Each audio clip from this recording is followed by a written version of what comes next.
আসসালামু আলাইকুম গাইস, আমি কুতকুতি চ্যানেলের পক্ষ থেকে ঘুতার ভাই লুথা। এখন দেখছেন শিরোনাম, পরে দেখবেন বিস্তারিত।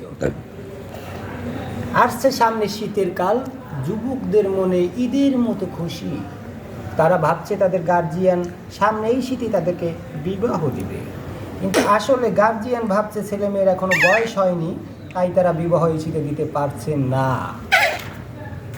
দ্বিতীয় নাম্বার খবর, ঢাকা বুড়িগঙ্গা থেকে সাকার মাছরা আন্দোলন করেছে। তারা ওই নদীতে আর থাকবে না, ওই নদীর পানি দূষিত হয়ে গেছে। তারা বরিশাল কীর্তন খোলায় আসার দরখাস্ত রেখেছে। তৃতীয় খবর, বরিশাল মহাসড়কে একটি মশার সাথে একটি ডিস্ট্রিক্ট ট্রাকের সামনাসামনি সংঘর্ষ। মশাটির কোনো ক্ষয়ক্ষতি হয়নি, ডিস্ট্রিক্টের একটি জায়গায় নিহত। তৃতীয় খবর, আমাদের বাংলাদেশের অবস্থা এখন বেশি ভালো না দর্শক, তাই বেশি কোনো খবর দিতে পারছি না।